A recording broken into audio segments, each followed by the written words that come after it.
So welcome to the show.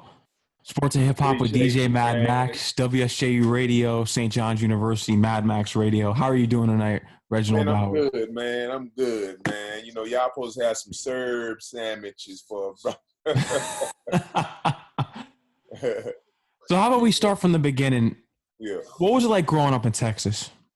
Hey, man, let me tell you something, man. That's like the best place that I ever lived in, man. I love Texas because Galveston is different than all other parts of Texas. But Galveston is an island. You know, we surrounded by water, man, and got beaches. That's where people come for the summer. Freaknik and all that kind of stuff, man. So we different, man, than all other parts of Texas, man. So I love growing up there, and it's like 14 miles long, 9 miles wide. So you could run down the beach, man. I mean, it'd be packed, especially in the summertime. Was that the best part of Texas, the beaches in the summertime? Oh yeah, man, the beaches and sports, man. I mean, Texas, we like the mecca of football. Yeah. Texas football and track, man. I love Texas football and track, man. And the high school days that I came up in, man, it was the 80s, man, the time of Michael Jackson and Prince. You know, the time, we rocked out, man, up in back then in the 80s. You had great music back then. Man, in the 70s, I was a kid, but running around Galveston in the 70s, man, we used to go to the movies, man, look at all the blaxploitation flicks back in the day, man, the Cleopatra Jones, Three the Hard Way, Black Belt Jones, all those movies, man. That's what I enjoyed about it. Every time I think about it, I think back on those days, man. Those was like golden. We didn't have a lot, but we never wanted for anything. We ate 3 squares a day. My grandmother cooked every day. She never sent us to school. Her and my mother never sent us to school with cereal, man. We always had a hot breakfast. Mm-hmm. So all those times, man, and friends, it was just great times. What's something that you miss most from your childhood as a song that you can listen to by Ahmad? You've heard Back in the Day before by Ahmad? Yeah. That's a big song where when you listen to that, you just wish you were still living in your childhood. What's something that you miss most? Man, like it's going to the movies, man, watching those flicks, man, Bruce Lee movies, man. I'm a Bruce Lee fan. Watching Bruce Lee movies and the so-called blaxploitation flicks, man. That's what I miss most. I mean, that was like the Martini Theater, man. That made me want to be an actor. It's because of those movies, man. The Fred Williamsons and the Jim Browns. Those kind of, Richard Roundtrees and stuff, man, made me want to be an actor, man. Something that was interesting when doing my research on you is that you spoke it into existence. You said, in a few years, I'm going to be in a movie with Sylvester Stallone. Oh, yeah. And it happened. Yeah, that was when I was at Missouri, my last year, because, 3 years at SMU, then we got hit with the death penalty, so we had to transfer and go to Mizzou. And, man, I had did this play called A Soldier's Play. And, so after the play was over, man, we did like 8 nights pack. I got, standing ovation. And so I told my friends, they was playing dominoes. I went in there and said, yo, man, I'm finna move to L.A. I'm finna go hang with Stallone. I said, the next time you see me, I'm going to be on TV. I left. The first movie I did was Stallone, man. The next time I seen them cats, I was already on Martin. What was Stallone like? True story, man. What was Stallone like? Man, well, he was cool. Matter of fact, I was just an extra. I held a gun on him. Yeah, that was it. But he was cool, man. He talked to us, and stuff, man. I mean, he's a hands-on guy, man. He likes to, have a lot of input of what's going on the set, man. To the point of I think he cut his hand one time because I think he was like hitting the window with a hammer, and that was supposed to be a stuntman job. You know what I'm saying? And I think he cut his hand, but like I say, he hands on. He like doing a lot of stuff, like making sure everything is right, man. You look at the '80s. It was always a battle between Sylvester Stallone and Arnold Schwarzenegger. In your opinion, who was the better actor? Oh, Stallone by far, man. Stallone was a better actor, man, but Schwarzenegger looked good on screen. You know, he like Jim Kelly, man. Jim Kelly was a terrible actor, but he looked good on screen. Yeah,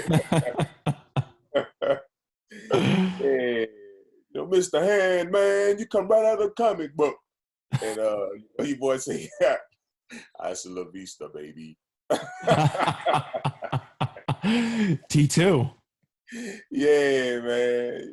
I think, you know, Stallone really got the shot because Stallone, to me, I think the first Creed, man, he should have won an Oscar for that one, man. He rocked that movie. Yeah. His thing in that movie, man. That was a great movie. Yeah, he was believable in that one. That was his Oscar he got robbed on right there. Yeah. Yeah. Should have got one for that. I agree with that. Yeah, he was great in Rocky. The first Rocky was great. You know, first time out. I mean, you know, yeah, man. He's a far better actor than Schwarzenegger. Yeah. The thing that was interesting about Rocky was that he wrote it, and originally they didn't want him to play the part. Exactly, and he said, "No, we can't do that."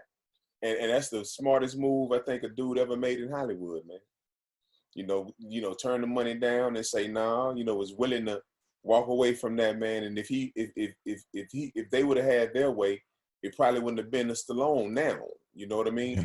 All the movies later, man. That, you know, that franchise, I was in the 5th grade, man. That franchise still going strong. So he made I consider him one of the smartest men in Hollywood.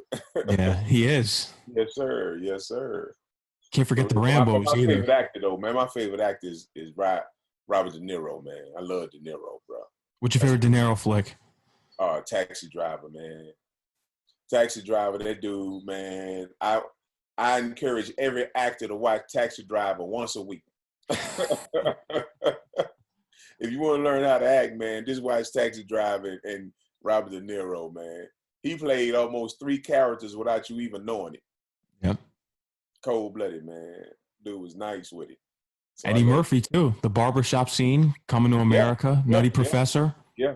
Eddie is a, you know, for his comedically, man, and he showed his dramatic skills too, man, in Mr. Church. Seen that? He showed some serious dramatic skills in that one, man. I was impressed. Yeah, Eddie, man, he on another level, man. You know, when it comes to, you know, far as comedy is concerned, you know, I mean, ain't nobody do with I mean, Martin, close, you know, because Martin can play the kind of characters that Eddie played. Martin pretty good too. Yeah. But Eddie, man, I mean, when he did that Mr. Church, I saw a whole nother side, you know, that I ain't never seen before. So. And also Dreamgirls, man. When it's that look when he was getting ready to do the drugs, and he gave that his manager, whoever it was, gave him that look. Dude, that look pierced my heart. I was like, God, dog! I had to turn from the screen, man. I thought you were looking at me. That was a death killer look right there, boy. Too many people pull that one off, man. That's for real. I want to get more into you playing football. You were a big linebacker in high school. So when did you start playing football? At what age? Man, I started in 8th grade, man. 8th grade. I started playing football, man, and let me see. End up getting a scholarship to Southern Methodist University. At the time, it was like number 3 in the nation, man. That's where Eric Dickerson went. Yeah. And you know, had a good career over there, man. And then my sophomore year, I tore my knee and ended up going to University of Missouri my last year. And, you know, had a chance to go to the NFL, man, but I didn't want to do it no more, man. I was like, I'm tired of football. I want to go to Hollywood, man. That was my intentions. Because I always wanted to run track, play football, and do movies, man. So I did them pretty much in that order, man. Yep, that's how it went down. In 4th grade is when you determined that you wanted to be an actor, and you didn't even tell your parents about it. No, I ain't tell nobody, man.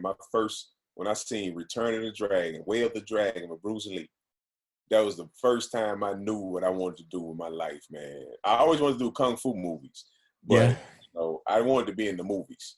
And I didn't tell my mother. I didn't tell nobody, man. I think I had a piece of paper and I wrote it down, what I wanted to do with my life. And I pinned it on my wall. And my mother probably seen it, you know, because she used to tell people, yeah, he had pin on his wall, the things he wanted to do, the goals. And that was one of them, you know, run track, play football, and be in movies, man. And I used to, every time I walked out the door in my room, I looked at that paper. And that stuck with you every day. And that's probably why you achieved your goal. Every day, yeah, man, every day. I didn't give up. And I think the reason I didn't tell my friends about the movie thing, because I didn't want nobody laughing and, you know, discouraging me, man, because, you know, coming from Galveston, man, that's unheard of, man. If you even see an act in your lifetime in Galveston, man, that's a big deal, you know. Mm-hmm. I mean, I seen Leon Isaac Kennedy, man, at the Astrodome. Yeah. That was like, I think I was in the 8th grade, man. That was like highlight of my day, man. I'm like, no, Kennedy from Penitentiary, man. you know, so if I would have told my friends that I was gonna be an actor, man, I don't know, you know, they probably would have took me serious, probably laughed it off and, you know, talked about me or something like that. So I just kept it to myself, man. When I got to SMU, I started majoring in theater because I had 3 hours to transfer because I had to make up 3 hours in order to be able to go to University of Missouri. So what I did, I took a theater class, man, and I had a dance class. And this dance teacher, man, I ain't never tell this story, but the dance teacher, name was Vicky, white lady, man. She was real nice, you know, looking lady. And she took the whole class to this, I think it's Barbara Mandrell concert. And I was sitting in the audience, man. And I looked at her, I said, you know what? I'm supposed to be facing the audience, not the stage. And she looked at me, she said, well, do it. And that's how I just felt that, man. It's funny, I get these feelings, man. When me and my wife first came to California, we went to Arsenio Hall show, man. This, you know, we had to stand in that long line. Yeah. And it was hot out there, man. The day they had, that's when he premiered Chunky A and Lisa and Co Jam was going to be on there. I'll never forget, man. We was in that line. We was like the 19th and 20th person. And, man, they cut the line off right at us, man. Say we can't, nobody else could come in. I was hot. So I was looking at all the stars going in and out. And I told my wife, man, I said, you know what? I say ain't standing in line to watch nobody else. They going to start standing in line to watch me. And it's like, man, I be feeling these things, man. It just be coming out the sky, man. I don't know. And it comes true. Exactly. Yeah. The audiences are now watching you. Yeah, exactly. Like when you're in theater class. I ain't never said on no other interview, man. I got off bottom, man. And that's the truth, man. I want to get into the role of Brahman on Martin. How did you originally land that role for the people that don't know? Well, man, I was in Texas, man, visiting my friend. You know, I went back home and my friend had videotaped all the Martins. Yeah.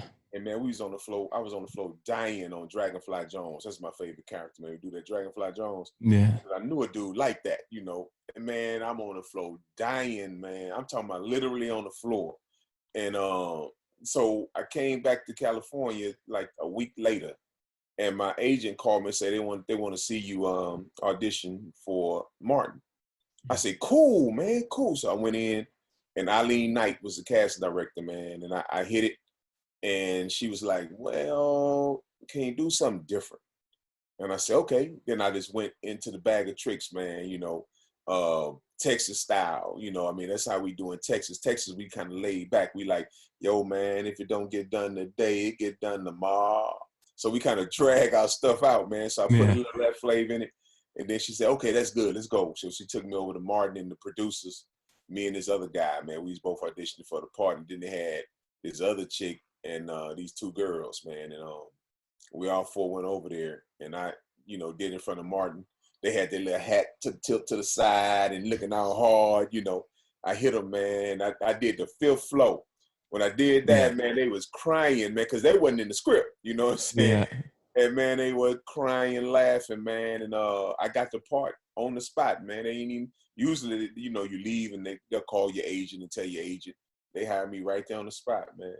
You nailed the audition. Huh? You nailed it. Yeah, nailed it. And Martin told me, say, man, you know, the reason we picked you, man, because everybody else, they was too Hollywood, man. He said, you put your own flavor in it, and we liked it. That's how they went down, man. What was he like off camera? Because I've heard the stories of you and Bernie Mac when you were on the Bernie Mac show. It was just natural. You Yeah. guys would go on screen, it would be natural. Then off screen, it would be natural. What was it like with you and Martin off camera as well as on? Well, we used to talk sometimes, man, but it wasn't to the point like how me and Bernie and them did. Martin, was always busy going doing movies, and he was stressed out sometime, and I can understand that because man, you have to know all the stuff. You're doing movies, you're doing your TV shows, and it can be stressful, man. And when we had downtime, he used to come over and holler at me, man. I remember one time he told me, man, he wanted to talk to me about religious stuff one time, man, but we never get a chance to do it. And he invited me to his house, to play basketball, but I ain't never get around to going. But, he always been a cool dude to me, man. I ain't never seen nothing, like how people, some people might say, he had a temper. I mean, if things wasn't going, if you wasn't doing your job right, but other than, all the other stuff they talked about, man, I don't know. I ain't never seen that kind of stuff, man. So, he was cool cat with me. That's all I could talk about is how he was with me. What was your favorite bra man moment on Martin? Oh man, the CD player, man. Oh, I took the CD player because, man, that was all improv, man, on Martin's part. Because the reason Tommy was laughing with the dog, because Martin was supposed to have, people don't know this, Martin was supposed to have a real dog, a real Rottweiler. And at the last minute, they couldn't get the dog. So they had got the fake dog, and all the other cast members didn't know. So when Mark came in there with the fake dog, and he was doing a little improv with the dog, man, Tommy was busting up, man. He couldn't stop laughing, man. You see him on the screen holding his mouth. So when I came in and saw the dog, because I didn't see the dog like doing rehearsal or nothing. When I seen the dog, man, I stepped on the dog like. So I think that's my favorite episode, man. We got big laughs on that one, dude. I like the Thanksgiving dinner one when you ate all the Thanksgiving. Oh yeah. The raglan ass pea. Yeah. Yeah, we had good times over there, man. I like the one with Snoop was on there, man. Snoop came on too, like, man, this is gonna be a good episode, man. We got me, bruh, man, and Randall Cottonham. That's when Randall was on the show too, man. Oh, the Eagles legend. Yeah. Snoop cool cat, man. What was he like in that show? For people that haven't seen that episode. Oh man, Snoop was cool, man. He did his thing, man. Snoop, my man. Man, Snoop. I've been to a couple of Snoop parties, man, and he invited me and my wife, and man, one of the coolest cats you could meet, man. Cool breeze, laid back, man. You don't see Snoop, getting mad unless you're Donald Trump. Yeah. I bet people extra pissed today too. Huh? People extra pissed. He hid all that stuff from the American people. Yeah, man. Ain't that crazy? And his people is trying to clear that up for him, man. They just as wrong for trying to clear it up. You know what I mean? Yeah, you can't spin that. You can't spin. It's impossible. It's on recording. Man, I'm telling you, man. I think this man want to be another for when he get out, he going in. I'm telling you, this man they got so much stuff, and the only thing they might get him for is gonna be like Al Capone, tax evasion. Yeah. All other dirt he done, you probably can't prove it, but you could prove tax evasion. That's what's gonna happen, man. Just imagine if Obama did this. They'd be killing him. They'd be killing him. They would go get a crane and raise up the penitentiary and put him under it and let the penitentiary on top of it. If that was Obama, boy. Yeah. You can believe that. Gotta hope that Trump is gone in November. I know, man. We gotta make that happen, bro. Yeah. Make that happen. There's been talks. I've had people on my show. They think this could turn into a second civil war. Yeah, man. This dude's setting it up like that, man. He said, but I don't think they want that smoke, man, because this time, it ain't gonna be black against white.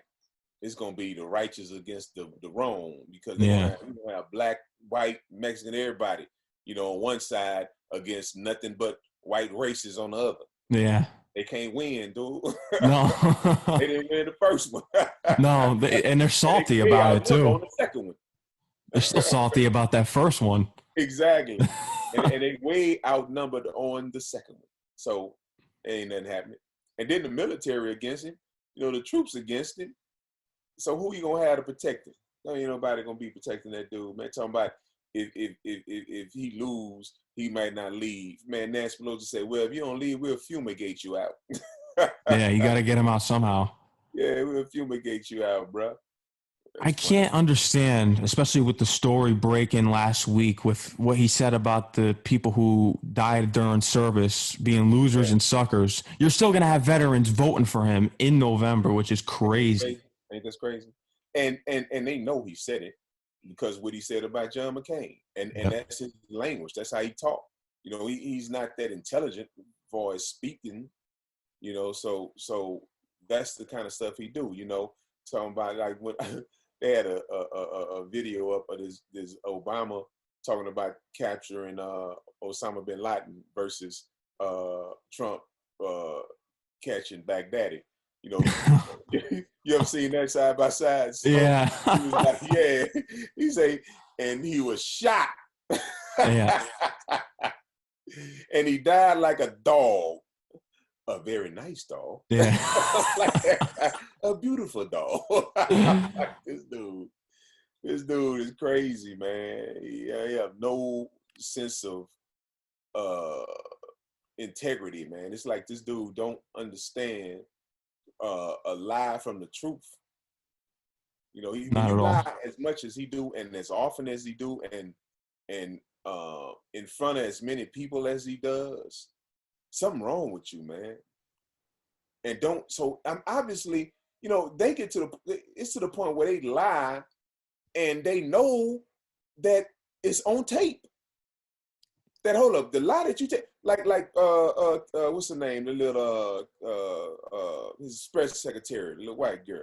Oh. She came out today and talking about he didn't downplay the virus when he told the reporter that he plans on downplaying it. Yeah. I'm like, how y'all lie and we got it on video and on tape?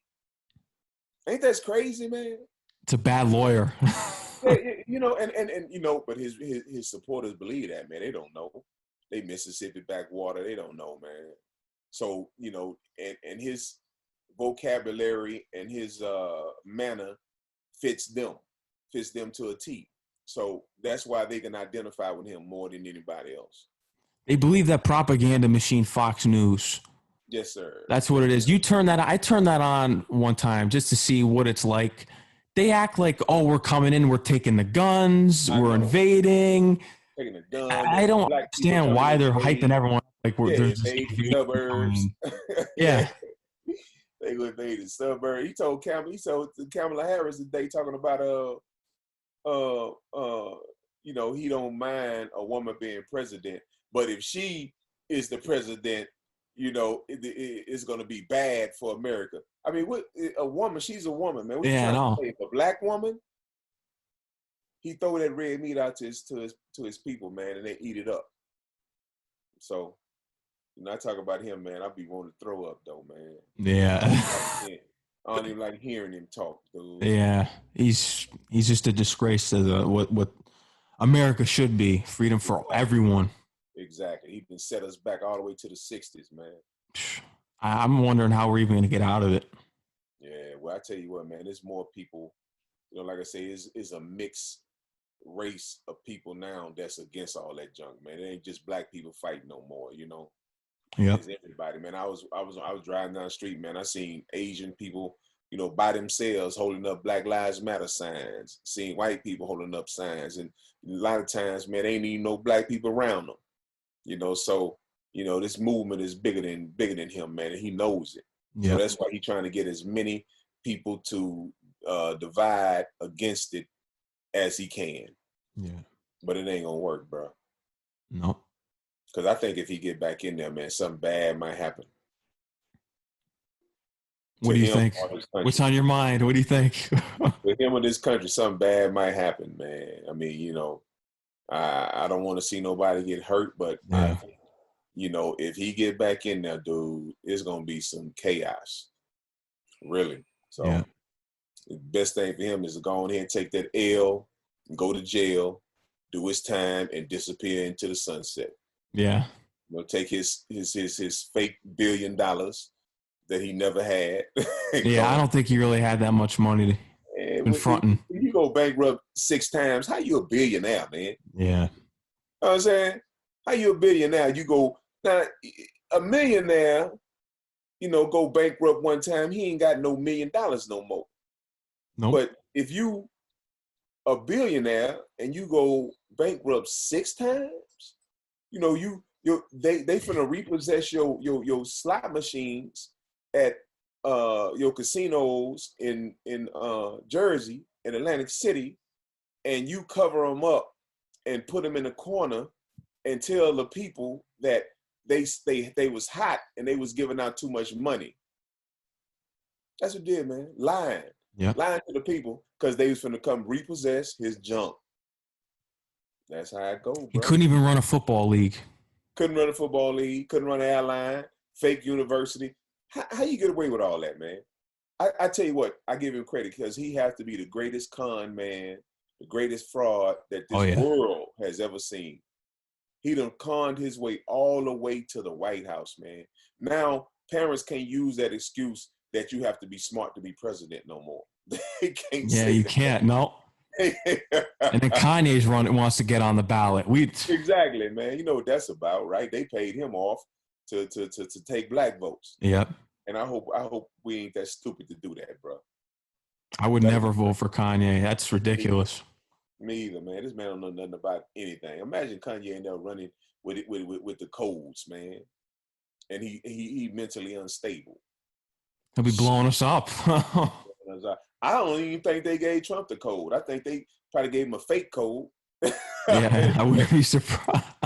They like, man, we ain't trusting this cat with these codes, man. No, you can't. And no, man. And I think, I'm serious, man. I think Melania Trump is a Russian agent, man.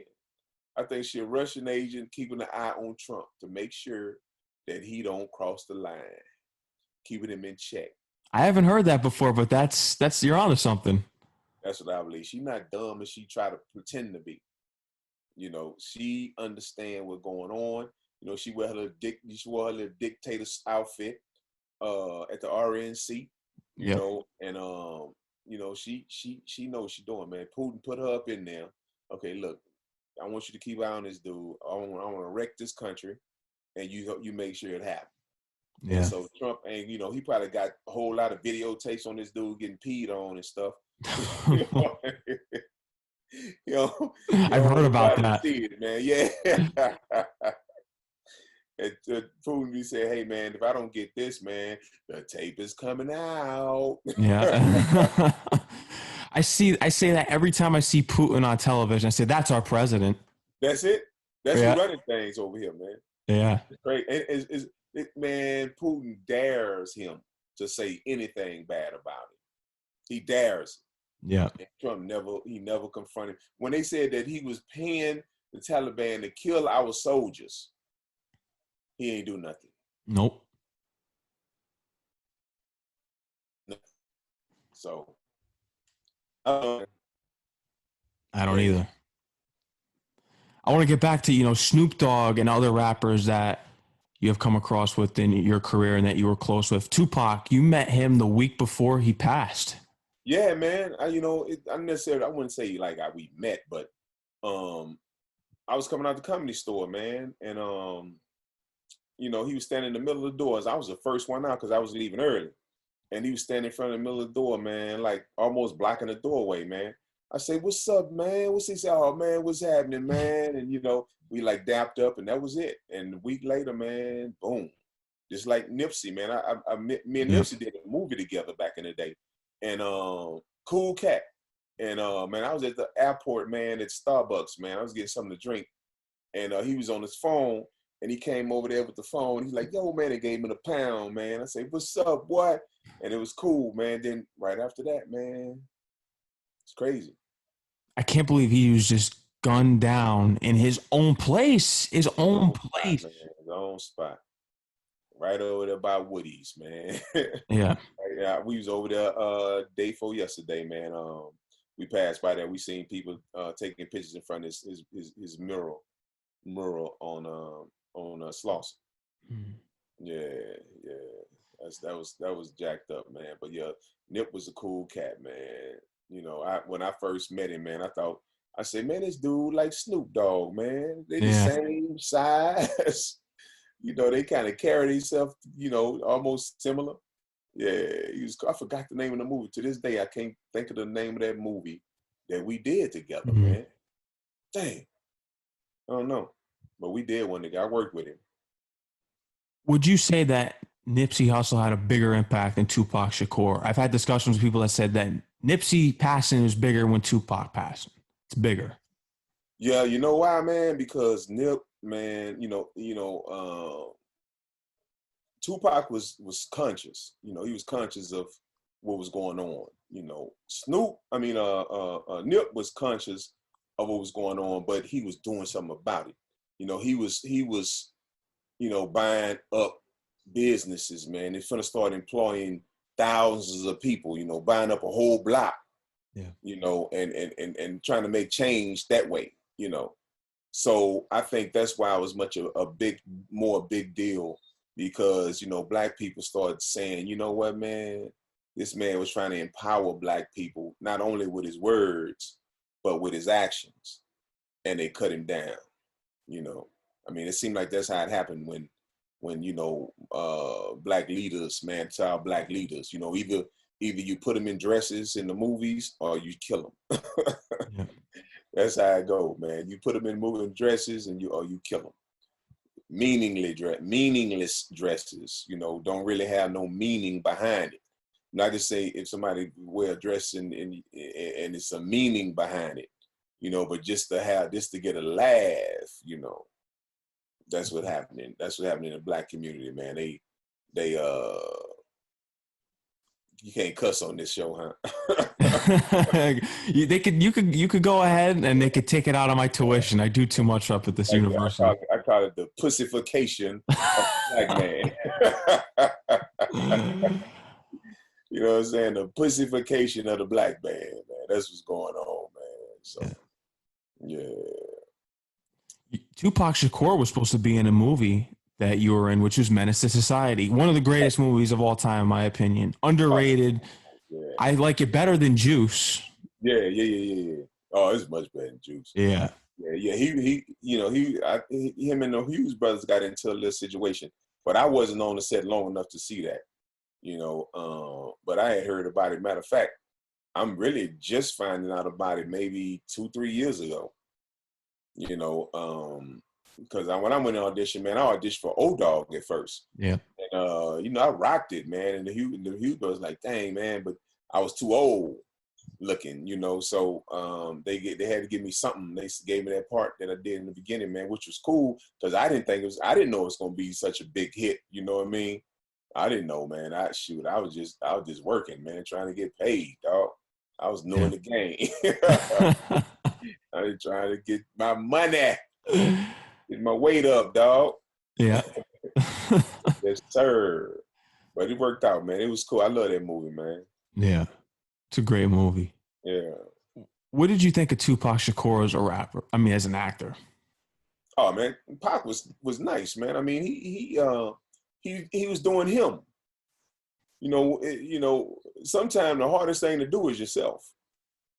And it was easy for him, you know, because I remember we had Sugar Shane Mosley on Bernie Mac show, and they wrote it for Sugar Shane Mosley. You know, he didn't have to act, just be yourself. And he had a hard time doing it, man. He had a line that say, "Where you guys staying at the Mandalay Bay?" He's like, "Where are you staying at the Mandalay Bay?" So, man, my friend Mike Raff was like, Hey, Sugar, man, you ain't got to act. This you, man. This you. He said, okay. Where you guys staying at the Mandalay Bay? So it's hard to act yourself, man. And Pac pretty much acted himself, man. I mean, he didn't really have to. He wasn't doing, you know, that much of a stretch. you know, Yeah. and pretty much all the characters that he did. You know what I mean? What do you think was his best role? In my opinion, I think it's Birdie from Which Above the one? Rim. Oh, Above the Rim. I liked Gridlock.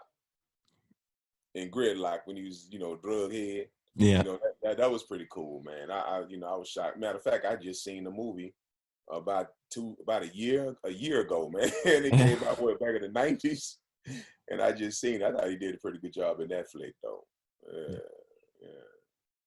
Who's someone that you learn the most with working in the industry? Whether it be an actor, fellow comedian, who's someone that you learn the most from?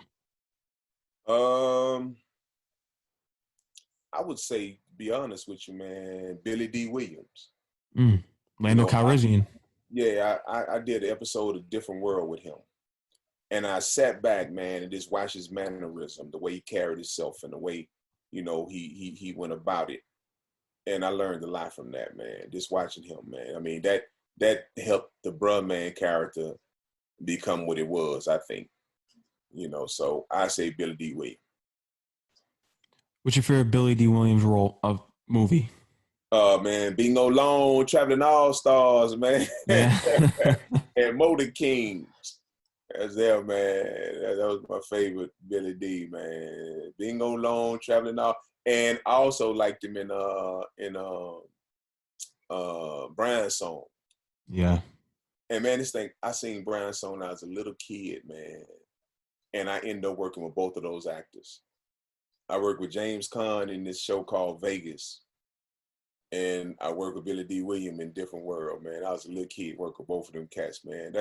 I look back on that, man. I'm like, wow, who would have thought that a kid from Galveston, that we was in a library watching Brian's Song, that I would work with both of them dudes, man. The dream come true. That's a blessing. It's a blessing. What was James Caan like? He's in The Godfather, man, Misery, Elf. Elf. I told him, I said, man, you Sonny Corleone, man. Yeah. And, you know, man, he was cool, man, because I had a scene when I had to eat a steak. And I was eating a steak. I say, oh, man, you know, like, I say, man, this thing tastes like Afro Sheen, man, like grease. And he cut a little piece, say, oh, for real, man, give him a better piece of steak, man. He was cool, man. I liked it, man. The scene we did, man, the director came and gave us some props on that. He said, man, you guys really rocked that, man. And he's like, wow, yeah, it was, you know, I was nervous that whole night, man. I said, man, I gotta go and work with James Caan, man. That's Sonny Corleone, man. I gotta go tit for tat with him.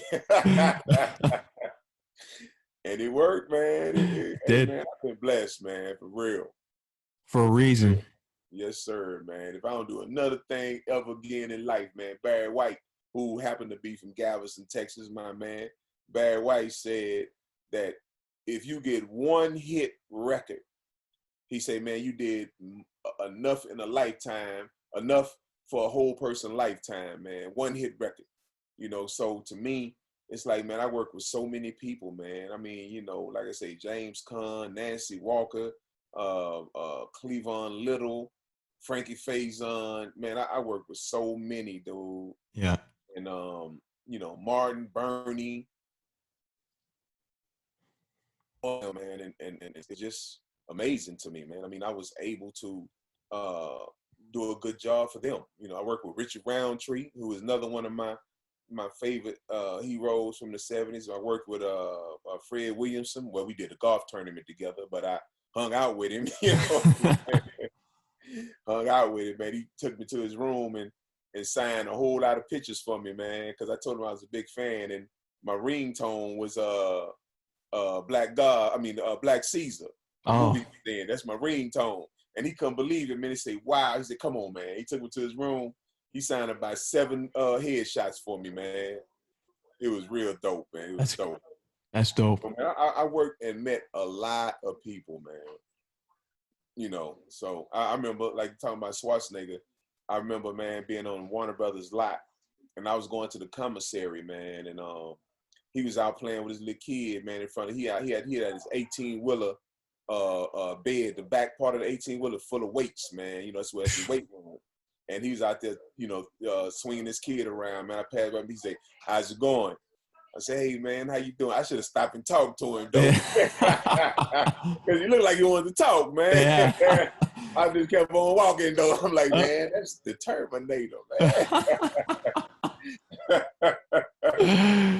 Man, and then, man, another episode when Pam Grier was one of my favorite of all times, man. Jackie Brown, Foxy Brown. Yeah, man, that's right. And Coffee and all that, man. I was doing Martin, man, and she was on Universal a lot.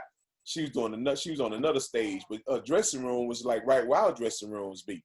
And so she came down. We was all standing up around talking like we usually do. And man, she came down out of the dressing room, down the steps, and she talking to everybody. Dude, I was in the back looking at her in awe. I couldn't open my mouth, man. I couldn't say nothing. I couldn't say hi. I just watched her walk away, man. I'm like, oh. I was a straight groupie, dude.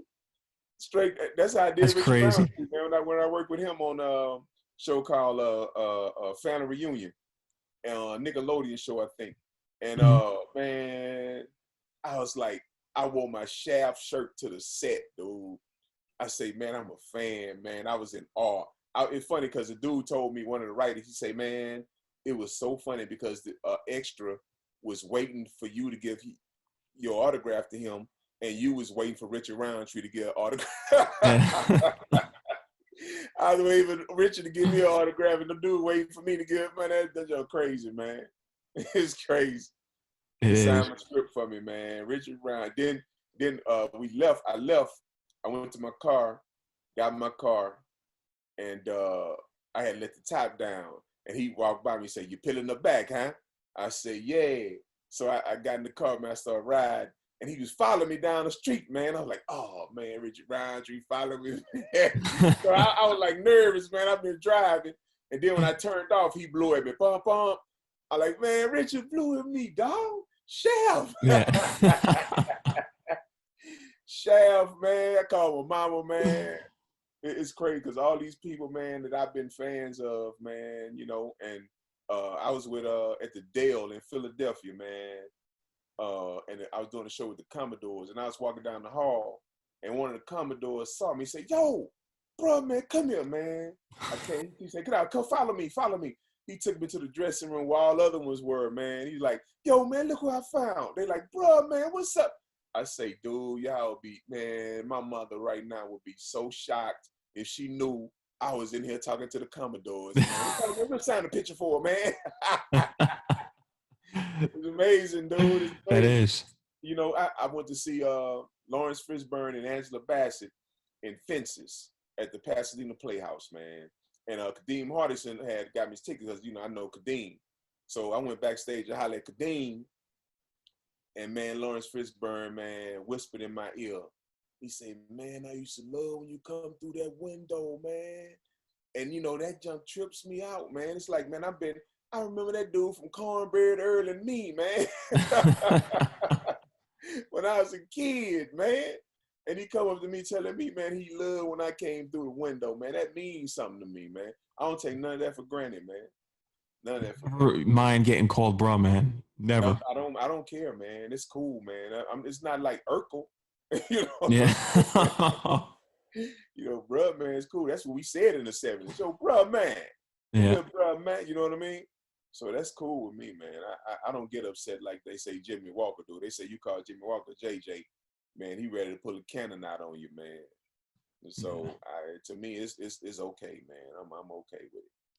Something that I want to know is, in this day and age, how come we don't get the comedies and the sitcoms that we used to in the way they were in the 90s? We don't have anything similar to that. You look at Martin, you look at Different Strokes, you look at What's Happening. We don't get those types of shows anymore. Yep. Why do you think we don't get those types of shows? Live and Sing, all them shows, man. It's like, I was talking to somebody about that the other day, man. And I was like, you know, it's amazing how, you know, Fox, that's how they came up. They came up on Martin and The Living Color. Yeah. Those two shows made Fox. Remember, Fox wasn't even around when ABC, CBS, NBC, Nope. you know, and they came up with Martin and True Colors. Living Color. Man, that catapulted them up to a whole nother level. And I don't understand why now, you know, they don't do those things, man. It's like, you know, because there was some good shows, man. I don't know, man. I don't know, man. You know, they're gonna have to go back to them. I believe they're gonna have to start putting more black shows on TV, because those Netflix is making a killing with it, man. You know, and like they got cable is bringing them, you know, black shows like, you know, Ghost, Power, and The Shy. You know, those are some good shows, man. Those are one that me and my family sit down and watch. You know what I mean? It's like, you know, back in the 70s and the 80s, you watch shows with your parents. You know, you sit down and you watch shows together. And like you say, now they don't have no shows that you just could sit and watch together, man, and laugh. You know, they ain't got the Sanford and Sons and the Jeffersons and like the Good Times no more, man. It's just now everybody out for themselves, man. It's just look some trashy junk out right now. Yeah, I gotta sit down and watch The Big Bang Theory and all this other stuff that's out here now. Exactly, man. Oh goodness. Girls and stuff like that, man. Oh shucks. Hold 1 second. Yeah, no problem. Let's see how you do this. Okay, yeah. Now what I do? Click back on the thing down here? Yeah. The little blue thing. Hold up. There you go. Oh no. You can see me? No. Let me see. Lunch meeting. I'm do it again. That's what happens usually when you get a call. I know it shrinks down. Is that right? Yeah, sometimes that happens. I think you go to maybe, Let's see. it's either view or window, I think. Maybe try window if you're on the MacBook. From your browser. Let me try this. You probably have to kick me back in because I'm finna put my name up in here. Okay.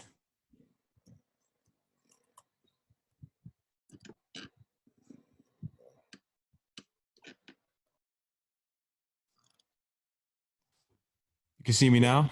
I got you. Okay, perfect. Yeah. Yeah, so I was just saying, you know, we just don't get those shows like we used to anymore. Now we're stuck with Big Bang Theory. Yep, that's it, man. That's it. And I don't understand it, man. I really don't understand how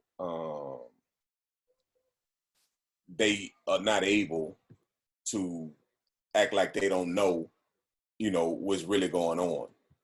Yeah. What's really going on. They know what's really going on, man. Yeah. They know that black shows make money. They know that. So, you know. Big show that I used to watch was Empire, and then all of a sudden that fell off. I used to watch that too. Yeah, then all of a sudden, man, it just went down, man. You know, believe it or not, man, Lee Daniel used to be my manager, man. Really? Yeah, he was my manager, man. How was he as a manager? Huh? How was he as a manager? He was cool, man. He was cool. He was cool people, man. You know, he you know, he was real I say energetic, man. He was very energetic, man. Mm-hmm. And he was all right. He's all right. He got me some work, man. Yeah. It's going in and out. They show my picture. Can you see that? They show my picture, then they show. Yeah. That's something that happens sometimes. Yeah. That happens sometimes. As far as comedians in this day and age, what do you think made comedians so special back in the day from now? When I look at comedians nowadays, the newbies, I've said this name before. To me, I think Kevin Hart, sometimes his comedy is very forced. It's not natural. I feel like I know what you're talking about. I know exactly what you're talking about. Comedy has to come natural. Yeah. Bro, man, it's natural. Martin, natural. Right. Eddie Murphy, he doesn't have to say a word and you laugh. Right. Kevin Hart, I just don't find him that funny sometimes. I feel like it's forced. Yeah, yeah. Why are comedians, some of them today, like that? Man, I believe um, what they try to do, they work so hard, for a joke, man. It's like when you working that hard for a joke, and like you say, you're not real. It seems fake and forced. Is because you know they. I don't know if they panic on stage because if you don't get the laugh that you want, then you have to really start breaking out in the dance. You know what I'm saying? Yeah. Meaning not necessarily a physical dance, but really, like you say, forcing the joke and trying to, some cats try to say it 3 times. Yeah. Yeah, man, I went on and I punched in the face, man, and you laugh. I punched the face, man, I punched in the face. You know what I'm saying? And that's what they do, man. That's what they do.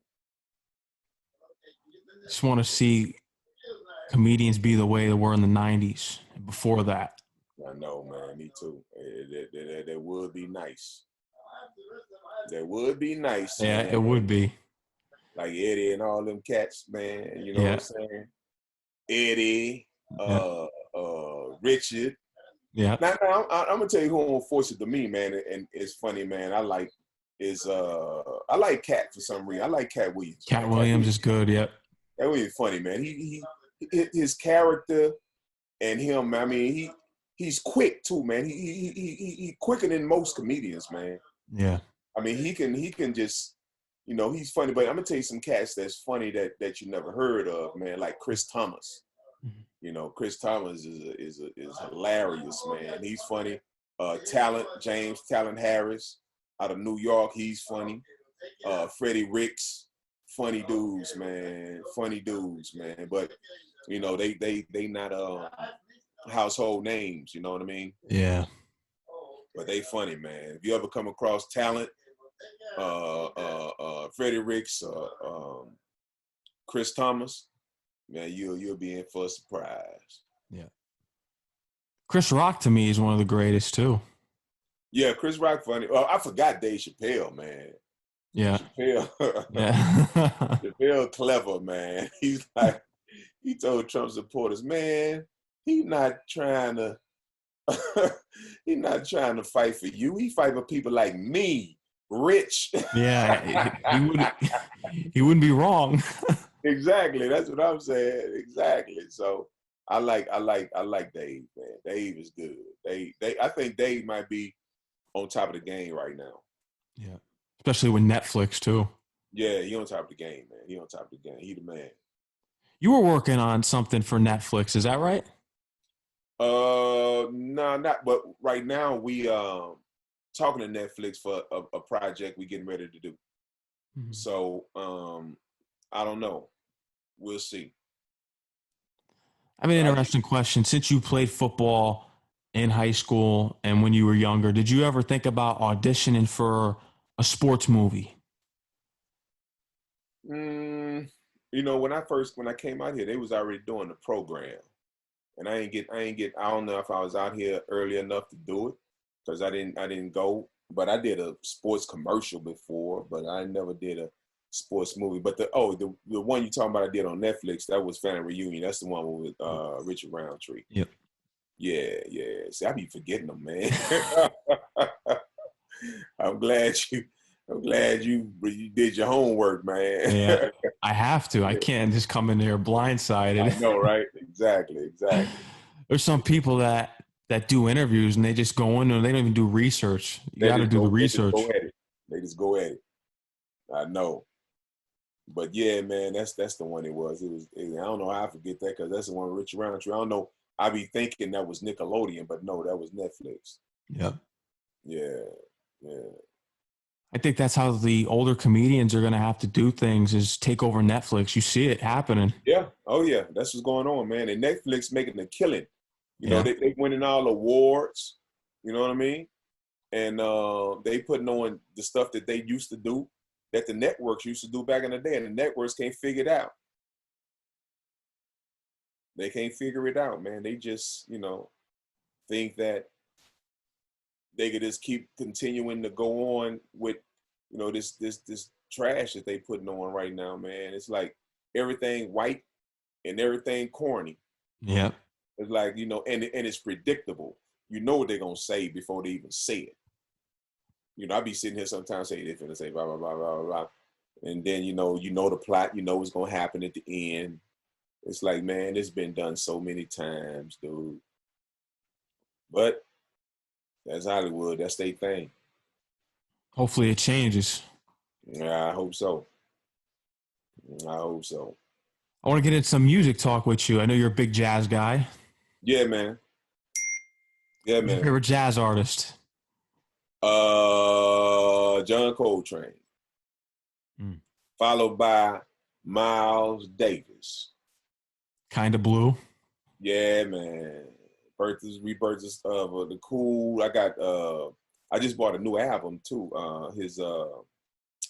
Which one I got, man? Shoot, I didn't forgot that.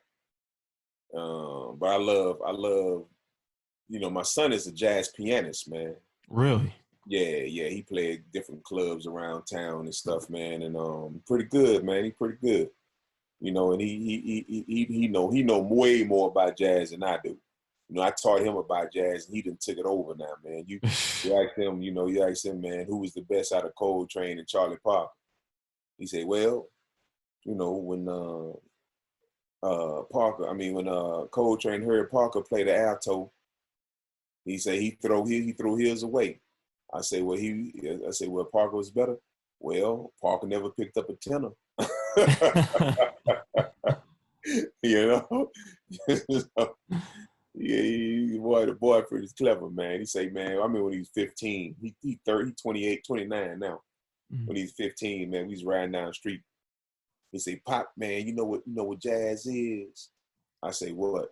He said, jazz is like being a jet, man, and you in line with all the other jets, and you just take off, man, and go all over the place and all over wherever you want to go, and then come back, fall right in line with the rest of the jets, man. Yeah. And I'm like, he right. That's what it is. You know, you do your solo and you go where you want to go, man, and you come right back in line with the rest of the band, man, rest of the group. So yeah. I like the boy clever, man. He know his music, man. That's important too. That gets you a long way. Exactly. Because you could take those sounds and then create your own sound with that knowledge. Man. Yes, sir. That's right. Music isn't the same anymore either. Man, let me tell you something, man. When you look at the 70s and the 80s, I think it fell off after that, man. I think, you know, now everybody, even rap, everybody talking about, you know, sex, money, and drugs, man. You know, back in the day, man, Rakim and all them cats, man, Cool G Rap. Yeah, cool. All them cats, man, had lyrics, man. Yeah. They had stuff that had meaning to them. You know what I'm saying? Man, you know, man, you listen to Rakim versus these dudes today. Not a beat that these dudes that they have is dope. The beat is, they got some dope beats, but the lyrics, man, they saying the same thing over and over, man. Sometimes you can't even make them out either. They're mumbling.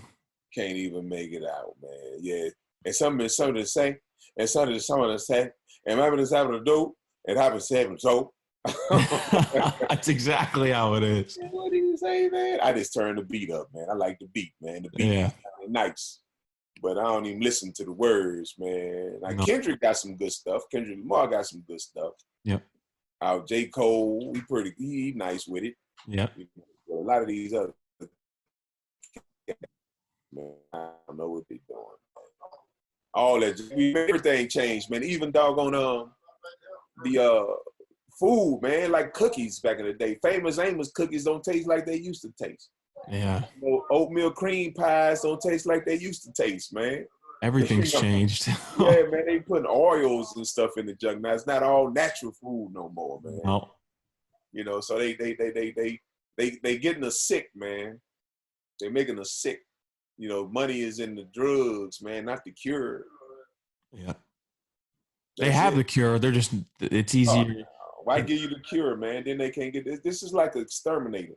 You know, exterminator come to your house, man, and try to, you know, take all the roaches and stuff out your house. they gonna leave a couple behind, a male and a female, so they can start over again. So determined they can come back. Yeah. They ain't gonna take all this stuff out there. Nope. You know what I'm saying? You gonna call them a year later. Hey, them roaches are back.